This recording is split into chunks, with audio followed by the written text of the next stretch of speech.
उन्नावी 7वीं जमात के लिए सबक नंबर 4 इंसान जिंदा है।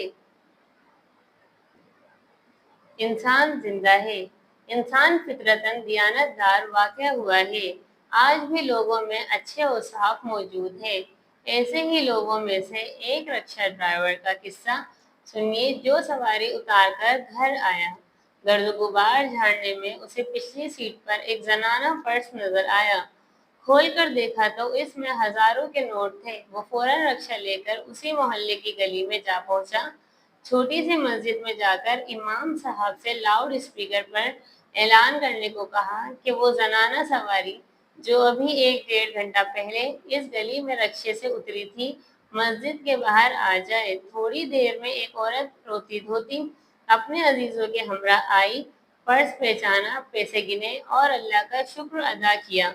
100 रुपए ड्राइवर की तरफ बढ़ाते हुए कहा, मेरी तरफ से कबूल कर लो, दियानत फरोख्त नहीं हुआ करती बीबी जी।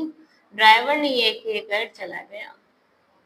रोजनामा अमरोज के मदीर की हैसियत से अपने दफ्तर में बैठा था कि अखबार का एक खुशनवीस रियासत अली मेरे पास आया और एक पोटली मेरे सामने रख दी, जो एक मेले से रुमाल से बांधी गई थी।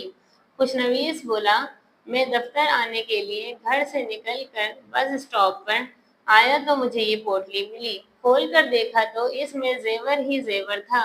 बस स्टॉप पर मेरे आने से पहले एक बस रवाना हुई थी और जाहिर है कि बस में इस सोने से भरी पोटली के मालिक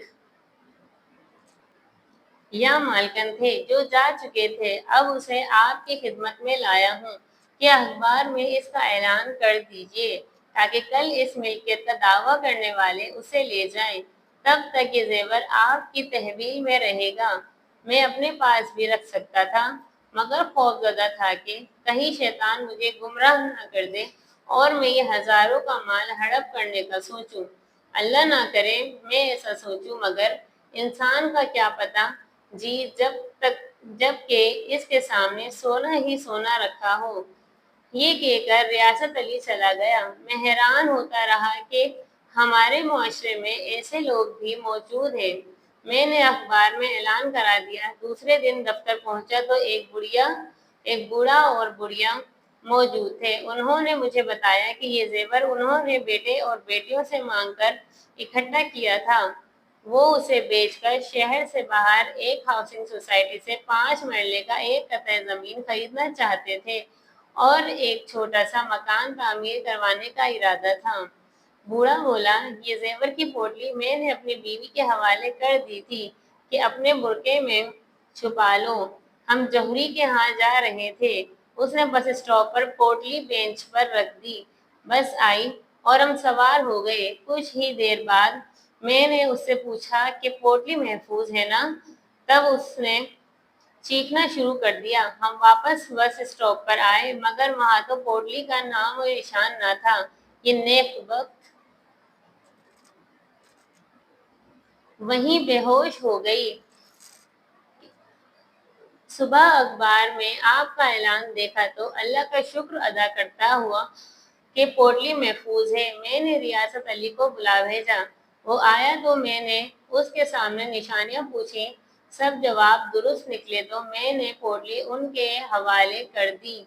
बूढ़े ने जेब में हाथ डालकर 100 रुपए निकाले और रियासत अली को देते हुए कहा, ये आप मेरी तरफ से एक हकीर नजराना कबूल कर लीजिए। रियासत अली को गुस्सा आ गया।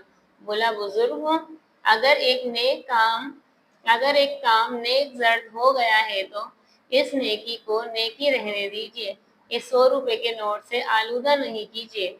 अगर मुझे लालच होता तो मैं इन जेवरों में से एक अंगूठी ही खिसका लेता, मगर मैंने ऐसा नहीं किया। अल्लाह ने मुझे दियानत पर रहने की तौफीक देकर हक अकदार तक पहुंच गया। रियासत अली चला गया और इंसानियत पर मेरा ईमान और बढ़ गया।